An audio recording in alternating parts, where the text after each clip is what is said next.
السلام علیکم ناظرین، میں محمد اسلم حسین سیاست کی خبروں میں آپ سب کا استقبال کرتا ہوں۔ کشیدگی میں کمی کی اولین علامتوں میں چینی فوج نے آج مشرقی لداخ میں رساکشی کے متعدد مقامات سے محدود طور پر واپسی کا آغاز کیا ہے۔ یہ تبدیلی ایک ایسے وقت سامنے آئی ہے جب مشیر قومی سلامتی اجیت ڈووال اور چینی وزیر خارجہ وانگ یی نے ایک دن قبل حقیقی خطے قبضے سے الگ ہٹ جانے کے جاریہ عمل کو تیزی کے ساتھ مکمل کرنے سے اتفاق کیا۔ اجیت ڈووال اور وانگ، جنہیں ہند چین سرحدی مسئلے پر خصوصی نمائندہ مقرر کیا ہے، دونوں نے ٹیلی فون پر بات چیت کی تھی، جس میں انہوں نے اپنے خیالات کا تفصیل کے ساتھ تبادلہ کیا اور اس امر سے اتفاق کیا کہ سرحدی علاقوں میں قانون کی مکمل بحالی کے لیے جلد سے جلد وہاں سے فوج کا مکمل طور پر ہٹ جانا ضروری ہے۔ وزارت خارجہ نے آج یہ اطلاع دی۔ سرکاری ذرائع نے بتایا کہ چینی فوج نے اپنے خیمے ہٹا لیے ہیں اور وادی گلوان میں پیٹرولنگ کے تقریباً 14 مقامات کے ارد گرد سے 1.5 کلومیٹر تک فوج کو ہٹا لیا ہے۔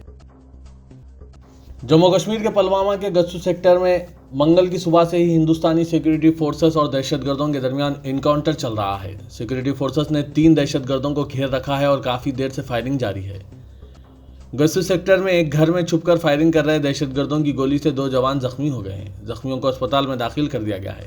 انڈین سیکورٹی فورسز کو خفیہ جانکاری ملی تھی کہ جموں کشمیر پلوامہ کے گسو سیکٹر میں کچھ دہشت گرد چھپے ہوئے ہیں۔ خبر تھی کہ دہشت گرد ایک گھر میں چھپ کر کسی بڑی سازش کو انجام دینے کے منصوبے کو تیار کر رہے ہیں۔ اطلاع کی بنیاد پر فوج نے مقامی پولیس اور CRPF کی ایک ٹولی کے ساتھ مل کر ایک ٹیم تیار کی اور منگل کی صبح علاقے کا محاصرہ کرنا شروع کر دیا۔ کانپور معاملے میں اتر پردیش پولیس اور اتر پردیش حکومت پر سوالیہ نشان اٹھنے لگے ہیں، جس کے بعد حکومت اور پولیس نے ریاست میں موجود غنڈوں پر شکنجہ کسنا شروع کر دیا ہے۔ یوگی حکومت نے آپریشن کلین شروع کیا ہے۔ اتر پردیش کے ٹاپ بدماشوں کی اب حکومت اچھے سے خبر لے رہی ہے۔ NCR کے نوئیڈا اور گریٹر نوئیڈا میں تو پولیس ایکشن میں آ گئی ہے اور گینگسٹروں پر شکنجہ کسنے لگی ہے۔ مہاراشٹر کے وزیر اعلیٰ ادھو ٹھاکرے نے صنعت کاروں اور تاجروں سے درخواست کی ہے کہ اب جب کہ مہاراشٹر میں آہستہ آہستہ کاروبار شروع کیا جا رہا ہے تو ایسے حالات میں ملازمین کو نوکری سے نہیں نکالنا چاہیے۔ وزیر اعلیٰ نے مہا جاب پورٹل کے افتتاحی تقریب میں کاروباریوں سے خطاب کیا۔ اس دوران یہ بھی دعویٰ کیا گیا ہے کہ آن لائن منعقد کیے جانے والے نوکری میلے میں مہاراشٹر کے بھومی پتروں کو بڑے پیمانے پر نوکریوں کے موقع فراہم ہوں گے۔ وزیر اعلیٰ نے کہا کہ ہمارے پاس نوکریاں ہیں لیکن ملازمین نہیں ہیں اور یہی آج کی حقیقت ہے۔ گزشتہ روز مجھے پتہ چلا ہے کہ متعدد کمپنیوں نے اپنے ملازمین کی تنخواہوں میں تخفیف کرنے کا سلسلہ بھی شروع کر دیا ہے۔ متعدد نے تو نوکری سے ہی نکال دیا ہے۔ تاجروں سے ریاستی حکومت بات چیت کرنے اور ان کے مسائل کو دور کرنے میں بھی انہیں تعاون دینے کو تیار ہے۔ دہشت گردوں کی مدد کرتے ہوئے رنگے ہاتھوں گرفتار ہوئے معطل DCP دیویندر سنگھ کو ضمانت ملنے کے بعد NIA نے پیر کو اس کے خلاف فرد جرم داخل کر دیا ہے۔ ملزمین کی فہرست میں دیویندر سنگھ اور حزب المجاہدین کے کمانڈر کے علاوہ 4 افراد شامل ہیں، جبکہ چارج شیٹ میں پاکستانی ہائی کمیشن کا بھی حوالہ دیا گیا ہے۔ ملزمین پر ہندوستان کے خلاف جنگ چھیڑنے کا سنگین الزام ہے۔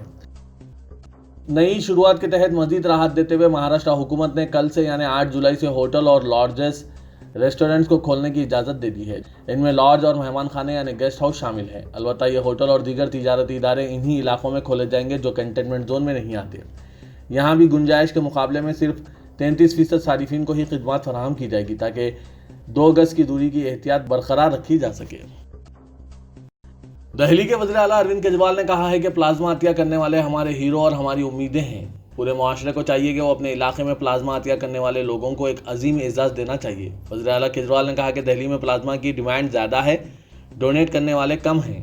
انہوں نے زیادہ سے زیادہ لوگوں سے پلازما کی عطیہ کرنے کے لیے آگے آنے کی اپیل کی ہے۔ وزیر اعلیٰ نے بہت سارے لوگوں سے اپیل کی ہے جو کورونا سے صحت یاب ہو چکے ہیں اور پلازما عطیہ کرنے والے لوگوں کی طرف سے اچھا رسپانس ملا ہے۔ کیجریوال نے کہا کہ دہلی میں تقریباً 1 لاکھ کورونا کیسز ہیں لیکن گھبرانے کی ضرورت نہیں ہے۔ کورونا سے صحت یاب ہونے والوں کی شرح 72% سے زیادہ ہے اور اموات کی شرح 55 سے 60 کے قریب رہ گئی۔ بہار میں ماسک کا استعمال لازمی قرار دیے جانے کے بعد انتظامیہ سنجیدہ ہو گئی ہے۔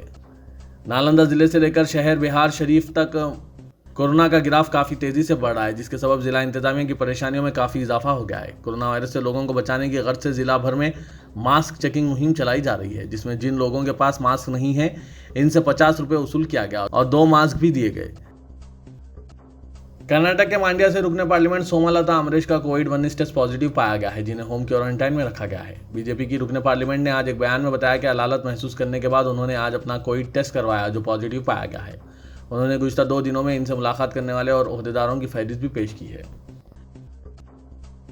شیو سینا نے کہا کہ اتر پردیش کے ضلع کانپور میں ہوئے انکاؤنٹر جس میں 8 پولیس ملازمین ہلاک ہو گئے تھے، اس انکاؤنٹر اسپیشلسٹ حکومت اتر پردیش بے نقاب ہو گئی ہے۔ اس واقعے سے ریاست میں غنڈہ گردی کو ختم کرنے کے چیف منسٹر یوگی آدتیہ ناتھ کے دعووں پر سوال کھڑے ہوتے ہیں۔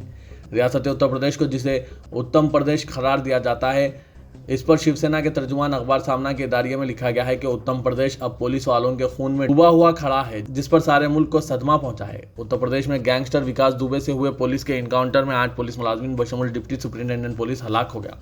یہ واقعہ کانپور کے قریب ایک دیہات میں پیش آیا تھا۔ شیو سینا نے کہا کہ ایسی اطلاعات موصول ہو رہی ہے کہ اس واقعے کے بعد وکاس دوبے نیپال فرار ہو چکا ہے۔ اس وقت ہندوستان کے نیپال کے ساتھ بہتر تعلقات نہیں ہیں۔ شیو سینا نے امید ظاہر کی کہ دوبے نیپال میں ہندوستان کا داؤد نہ بن جائے۔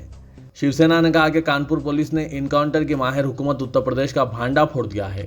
کانپور واقعے سے اتر پردیش میں 4 دہائیں قبل ناتھو پور میں پولیس ملازمین کی ایک گینگ کے ذریعے ہلاکتوں کی یاد تازہ ہو گئی ہے۔ اس سال حج کے دوران کعبۃ اللہ شریف کو چھونے کی اجازت نہیں ہوگی۔ سعودی عرب کے قومی ادارہ برائے انسداد کووڈ-19 کی جانب سے جاری کردہ رہنمانہ ہدایت میں یہ بات کہی گئی ہے۔ سعودی قومی مرکز برائے انسداد کورونا وائرس کے پروٹوکول کے مطابق حج کے دوران اس سال کعبے کو چھونے پر پابندی نافذ ہوگی۔ وزارت مذہبی امور نے آج جاری ایک بیان میں کہا ہے کہ حج کے دوران عازمین کے درمیان اجتماع اور ملاقاتوں پر بھی پابندی عائد کر دی گئی ہے۔ اجتماعی نماز اور کعبے کے طواف کے دوران ہر عازم حج کے درمیان 1.5 میٹر جسمانی فاصلہ ہوگا۔ سعودی عرب نے جون میں حج میں شامل ہونے والے گھریلو عازمین کی تعداد کو 1000 کے قریب تک محدود کرنے کا فیصلہ کیا تاکہ کورونا وائرس کے پھیلاؤ کو روکا جا سکے۔ اس کے علاوہ مینا، مزدلفہ اور عرفات میں بھی مقدس حج مقامات تک رسائی حج اجازت کے ساتھ محدود ہوگی۔ حج کا آغاز 19 جولائی سے ہوگا اور 2 اگست تک جاری رہے گا۔ اس مدت کے دوران حجاج اور منتظمین دونوں کے لیے ہر وقت ماسک پہننا لازمی ہوگا۔ کویت نے تارکین وطن کے لیے آئندہ مہینوں میں ایک نظر ثانی شدہ اقامتی قانون متعارف کرا رہا ہے۔ اس کے نفاذ کے بعد اس خلیجی ریاست میں غیر ملکی تارکین وطن کی تعداد میں نمایاں کمی کر دی جائے گی۔ کویت کے وزیر داخلہ انیس الصالح نے سرکاری ٹیلی ویژن سے گفتگو کرتے ہوئے بتایا کہ حکومت نے نئے قانون کا مسودہ تیار کر لیا ہے۔ اس میں موجودہ اقامتی قانون پر نظر ثانی کی گئی ہے اور اس کو اپ گریڈ کیا گیا ہے۔ اس کے تحت کویت میں موجود غیر ملکی شہریوں کی تعداد کم کر دی جائے گی۔ کویت کی اسمبلی کے اسپیکر مرزوق الغانم کا کہنا ہے کہ اب مزدوروں کے بجائے ہنرمند تارکین وطن پر توجہ مرکوز کی جائے گی۔ کویت کے نئے قانون سازی سے 8 لاکھ ہندوستانیوں کے بے روزگار ہونے کا اندیشہ ہے۔ عالمی ادارہ صحت WHO کو روانہ کردہ ایک مکتوب میں 32 ممالک سے تعلق رکھنے والے زائد از 200 سائنسدانوں نے کہا ہے کہ اس بات کے شواہد موجود ہیں کہ کورونا وائرس ہوا کے ذریعے پھیلتا ہے، جبکہ چھوٹے ذرات بھی عوام کو متاثر کر سکتے ہیں۔ واضح ہے کہ اقوام متحدہ کی ہیلتھ ایجنسی اب تک یہ دعویٰ کر رہی ہے کہ کووڈ-19 بنیادی طور پر کھانسنے اور چھینکنے سے پھیلتا ہے۔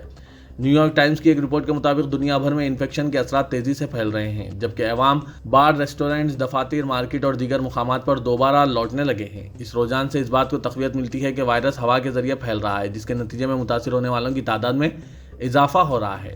WHO کو روانہ کردہ ایک کھلے مکتوب میں 239 سائنسدانوں نے مختلف شواہد پیش کیے، جن سے یہ بات ظاہر ہوتی ہے کہ چھوٹے ذرات بھی عوام کو نقصان پہنچا سکتے ہیں، جبکہ سائنسدانوں نے ایجنسی پر زور دیا کہ وہ وبا سے متعلق اپنی سفارشات پر نظر ثانی کی جائے۔ سعودی عرب کی وزارت صحت کا کہنا ہے کہ گزشتہ 24 گھنٹوں کے دوران 4207 افراد میں کورونا وائرس کی تصدیق ہوئی ہے۔ مملکت میں کووڈ-19 کے مریضوں کی مجموعی تعداد 2,13,716 تک پہنچ گئی ہے۔ کورونا وائرس سے گزشتہ 24 گھنٹوں کے دوران 52 افراد ہلاک بھی ہوئے ہیں، جس کے بعد اب تک اس وبائی مرض سے 1968 ہلاکتیں ہو چکی ہیں۔ سعودی وزارت صحت کی جانب سے جاری اعلامیہ کے حوالے سے کہا گیا ہے کہ کورونا وائرس سے صحت یاب ہونے والے مریضوں کی تعداد میں بھی اضافہ ہو رہا ہے۔ تلنگانہ میں کورونا کے کیسز میں دن بدن اضافے کو دیکھتے ہوئے ماہرین کا ماننا ہے کہ ریاست میں کورونا وائرس 3rd اسٹیج میں داخل ہو چکا ہے۔ کمیونٹی ٹرانسمیشن کا خطرہ شدت اختیار کر گیا اور موجودہ صورتحال میں حکومت اور انتظامیہ بے بس دکھائی دے رہا ہے۔ گزشتہ 2 ہفتوں میں گریٹر حیدرآباد کے علاوہ ریاست کے تقریباً تمام اضلاع دوبارہ کورونا کے لپیٹ میں آ چکے ہیں۔ حکومت کے روزانہ کے میڈیکل بلیٹن میں کورونا پازیٹیو مریضوں کی تعداد تقریباً 2000 تک دکھائی جا رہی ہے، جبکہ غیر سرکاری اطلاعات کے مطابق ریاست میں کورونا کے روزانہ منظر عام پر آنے والے مریضوں کی تعداد تقریباً 3000 ہے۔ حکومت کورونا سے اموات کے بارے میں جو اعداد و شمار پیش کر رہی ہے، اس پر بھی طبی ماہرین کو اعتراض ہے۔ سرکاری اور خانگی ہاسپٹلس میں کورونا سے فوت افراد کی تعداد روزانہ تقریباً 100 ہے، لیکن حکومت 10 کے قریب اموات کی تصدیق کر رہی ہے۔ بتایا جا رہا ہے کہ کورونا کے بارے میں عوام میں خوف کا ماحول پیدا ہونے سے بچانے تعداد کم بتائی جا رہی ہے۔ شہر کے بازاروں میں رضاکارانہ لاک ڈاؤن کا اختتام ہو چکا ہے۔ شہر میں کورونا کے بڑھتے مریضوں کی تعداد کو دیکھتے ہوئے بیگم بازار کے علاوہ کئی بازاروں میں تاجرین نے اپنے طور پر رضاکارانہ لاک ڈاؤن کا اعلان کیا تھا اور اس کی مدت 5 جولائی کو ختم ہو چکی ہے، جس کے ساتھ پیر سے تمام بازار دوبارہ کھول دیے گئے ہیں۔ وزیر اعلیٰ تلنگانہ کے چندر شیکھر راؤ کو کورونا وائرس سے متاثر ہونے کی غلط خبر شائع کرنے پر جوبلی ہلز پولیس نے ایک تیلگو روزنامہ کے ایڈیٹر اور دیگر 2 ملازمین کو گرفتار کر لیا ہے۔